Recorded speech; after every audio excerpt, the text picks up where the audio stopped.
2023မှာဖြစ်သွားခဲ့တဲ့ရင်ငုတ်တင်ပေါ်ပောက်ကွဲမှုဖြစ်ပွားတာကိုတကယ်ချင်းတော့ social media နေပဲဖြစ်တအုပ်တယောက်ပြောတာကိုကြားဖူးလိမ့်မယ်ဒီရင်ငုတ်တင်ပေါ်မှာအသက်ဆုံးရှုံးသွားတဲ့လူတွေကဘယ်သူတွေလဲပုံမြင်စမှာတော့ဒီလူသူ့နာမည်ကတော့ Stockton သူက pilot လည်းဖြစ်တယ်ပြီးတော့သူက engineer ဘွဲ့လည်းရထားတာဒါပေမဲ့ဒီလူရဲ့အိမ်မက်ကကြတော့လကဘာပေါ်သွားပြီးလေးလာရေးတွေလုပ်ချင်တာဒါပေမဲ့သူ့ရဲ့အိမ်မက်ကအိမ်မက်အဖြစ်ပဲကျန်သွားခဲ့တယ်ဒါပေမဲ့ तू ကလည်းလကဘာကိုလေးလာလို့မရတော့ဘာဖြစ်လဲငါရေအောက်ကဘာကိုလေးလာမယ်ဆိုပြီး2004တရက်မှာ तू ကဆုံးဖြတ်ချက်တစ်ခုချလိုက်တယ်ဆိုတော့ तू ကလည်းရင်ငုတ်တင်ပေါ်တွေပတ်စံပေးငားပြီးတော့ရေအောက်ကဘာကိုစပြီးလေးလာခဲ့တယ်ဒါပေမဲ့ तू ကရေအောက်ကဘာကိုလေးလာရင်လည်းတစ်ခုသတိထားမိလိုက်တယ်ဘာလို့လဲဆိုတော့ဒီလိုမျိုးငားစီးလို့ရတဲ့ရင်ငုတ်တင်ပေါ်တွေကခက်ရှာရှာပဲငါလည်းရင်ငုတ်တင်ပေါ်တွေစပြီးလောက်လာရင်ရောဆိုပြီးတော့ तू ကရင်ငုတ်တင်ပေါ်အကြောင်းနည်းနည်းပါးပါးစပြီးလေးလာခဲ့တယ်ဒီလိုနဲ့ပဲ तू ကစပြီးလေးလာရင်2009တရက်မှာ तू ကရင်ငုတ်တင်ပေါ်လုပ်တဲ့ company Ocean Gate ဆိုပြီးတော့တည်ထောင်လိုက်တယ် तू ကလည်းဒီရင်ငုတ်တင်ပေါ်တွေကိုရေအောက်ကဘာကိုလဲချင်တဲ့လူသမုတ်တရားကြီးကိုကြိုက်နေတဲ့လူတွေအတွက်ထုတ်ထားတာဆိုတော့ Ocean Gate ကထုတ်ထားတဲ့ဒီရင်ငုတ်တင်ပေါ်တွေကိုလူတွေကငားပြီးစီးလာကြတယ်ဒီနေရာမှာအကောင်လုံးကကောင်းနေတာပဲပရိသတ်တွေကလည်းငားစီးရတာပျော်နေတယ် Stockton ရဲ့ Ocean Gate Company ကလည်းတဖြည်းဖြည်းနာမည်ကြီးသွားခဲ့တယ်ဒါပေမဲ့ Stockton ကဒီနေရာမှာမကျေနပ်ခဲ့ဘူး तू ကရင်ငုတ်တင်ပေါ်ငားစီးနေတဲ့ပရိသတ်တွေကို Titanic ပြစ်ကြတဲ့နေရာအထိခေါ်သွားခြင်းတာဒါပေမဲ့ तू အခုထုတ်ထားတဲ့ရင်ငုတ်တင်ပေါ်ကပေအနှဲငယ်အနက်ပဲသွားနိုင်တယ်ဒါပေမဲ့ Titanic ကပင်လယ်ရဲ့ပေ12500အနက်မှာရှိတယ်ဆိုတော့ तू ကလည်းဒီလိုနဲ့ပဲရင်ငုတ်တင်ပေါ်အသစ်တွေကိုဒီဇိုင်းဆွဲခဲ့တယ်အဲ့ဒီရင်ငုတ်တင်ပေါ်ကပင်လယ်ရဲ့အနက်ပေ13000သွားနိုင်ရမယ်ပင်လယ်ရဲ့အနက်ပေ13000မှာဆိုတော့ရေတူးပြရ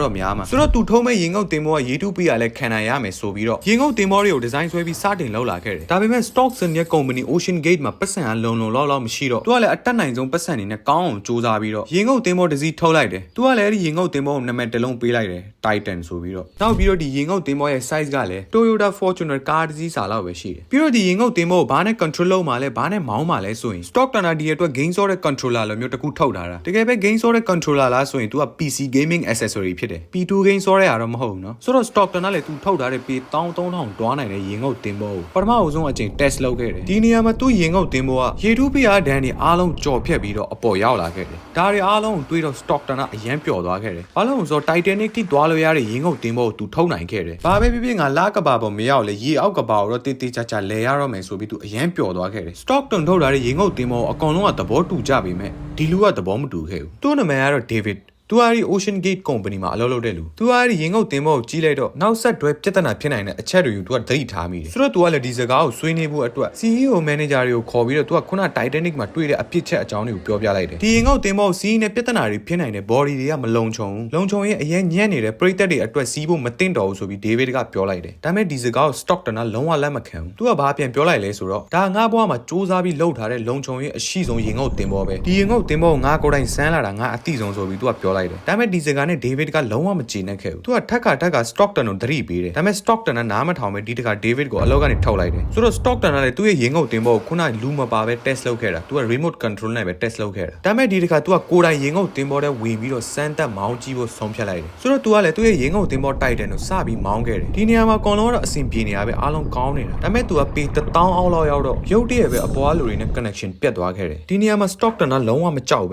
ဲလုံးဝပြရမခက်ပဲနဲ့ तू ကခက်တီတီရင်ငုတ်တင်ပေါ်ရဲ့ပရင်ပေါင်လာထိုင်ပြီးတော့ငါးတွေရေအောက်အလှတရားတွေကိုကြည့်ပြီးပျော်နေခဲ့တယ်။ဘာပဲဖြစ်ဖြစ်ကွာနောက်ဆုံးတော့ငါအိမ်မက်လေးပြည့်သွားပြီ။ तू လည်းအဲ့လိုပဲထင်ပြီးပျော်နေရနေမှာပေါ့။ဆိုတော့သူ့ရဲ့ရင်ငုတ်တင်ပေါ်ကဒီနေရာမှာ connection ပြတ်တောက်နေတာ။ तू ကလည်း connection ပြန်ရဖို့အတွက်ရင်ငုတ်တင်ပေါ်အပေါ်ဖက်မောင်းသွားခဲ့တယ်။ connection ရပြီးတော့ तू ကရေအောက်လောကကိုတေချာလဲပြီးသူ့ရဲ့ရင်ငုတ်တင်ပေါ်ကိုတေချာစမ်းသက်မောင်းပြီးတော့အပေါ်တက်သွားခဲ့တယ်။ Stockton ထုတ်ထားတဲ့ရင်ငုတ်တင်ပေါ်မှာပြင်ဆင်ဖို့အများကြီးလိုပြီးတော့ကုန်ကျစရိတ်တွေခံရအောင်မှာ။ဒါအောင် Stockton ကအဲ့လောက်ထိအရေးမလုပ်ခဲ့ဘူး။ဆိုတော့ဒီလိုနဲ့ပဲ2021ရောက်သွားခဲ့တယ်။ Stockton ကလည်းသူ့ရဲ့ရင်ငုတ်တင်ပေါ်ကိုစပြီးအငားပေးခဲ့တယ်။သူ့ရင်ငုတ်တင်ပေါ်ငားပြီးစီးလို့ရတယ် Titanic ပြတ်ကျတဲ့နေရာတွေတွားကြည့်လို့ရတယ်ဒေါ်လာ2သိန်းခွဲရှိရင်ကျွန်တော်တင်ဒါစီးဖို့ကတော့မီလီယံနာတယောက်ဖြစ်ဖို့တော့လိုတယ်ဒီလိုနဲ့ပဲအဲ့ဒီရင်ငုတ်တင်ပေါ်မှာရှာဖွေရေးအဖွဲ့73ယောက်က Titanic ရှိတဲ့နေရာကိုတွားကြည့်ခဲ့တယ်အကောင်လုံးကောင်းခဲ့ပါတယ်သူတို့က Titanic ကိုကြည့်တယ်ပျော်ပပလဲပြီးတော့အပေါ်တက်လာခဲ့တယ်ဒါပေမဲ့တခါတလေအဲ့ဒီရင်ငုတ်တင်ပေါ်ကိုစီးတဲ့အချိန် connection တွေပြတ်သွားတာမျိုးပြဿနာတစ်ခုခုကြုံတွေ့ရတယ်ဆိုပြီးတော့စီးခဲ့တဲ့လူတွေကပြောကြတယ်ဒီလိုနဲ့ပဲတခါတော့လူတချို့ကအဲ့ဒီရင်ငုတ်တင်ပေါ်ကိုငားပြီးတော့ Titanic ပြတ်ကျခဲ့တဲ့နေရာကိုတွားကြည့်ခဲ့တယ်ဒါပေမဲ့အချိန်မှာပဲရင်ငုတ်တင်ပေါ်ရဲ့ battery ကုန်သွားပြီးတော့အထဲမှာစီးနေတဲ့ passenger တွေ28နာရီ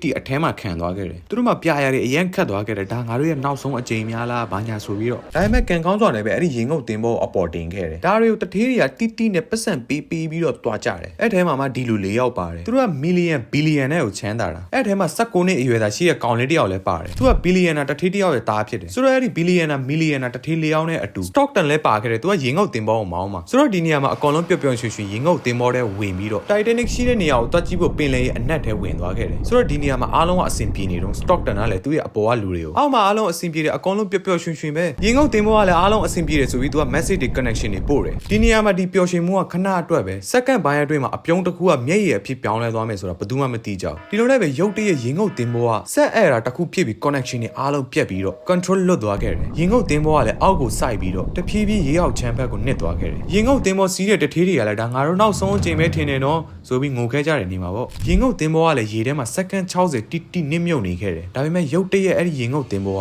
ပေါက်ကွဲသွားခဲ့တယ်ဒီပေါက်ကွဲမှုကစက္ကန့်ပိုင်းအတွင်းမှာမဟုတ်မီလီစက္ကန့်အတွင်းမှာပေါက်သွားတာသူတို့မှာ Titanic နားကိုရောက်ဖို့ဘလောက်မှအကွာဝေးမရှိတဲ့အချိန်မှာရေငုတ်သင်္ဘောကပေါက်ကွဲသွားတာဒီပေါက်ကွဲမှုကလေထုဖိအားဒဏ်အရန်များလို့ပေါက်ကွဲသွားတာလို့လည်းပြောကြတယ်တချို့လူတွေကလည်းဒါဆက်ပိုင်းဆိုင်ရာချို့ရင်မှုတစ်ခုခုရှိလို့ဖြစ်တာလို့လည်းပြောကြတယ်တချို့လူတွေကလည်းလေထုဖိအားကြောင်းလို့ပြောကြတယ်ဒါပေမဲ့ဒီငင်းခုန်မှုကအခုထိရှိနေတော့မယ်ဒီနေ့အတွက်တော့ဒီလောက်ပါပဲခုလိုမျိုးစိတ်ဝင်စားစရာကောင်းတဲ့ဗီဒီယိုလေးတွေကြည့်ချင်တယ်ဆိုရင်ကျွန်တော်ရဲ့ YouTube channel လေးကို subscribe လုပ်ဖို့တော့မမေ့နဲ့နော်အခုလိုမျိုးဗီဒီယိုအစအဆုံးကြည့်ပေးတဲ့အတွက်အားလုံးကိုကျေးဇူးတင်ပါတယ်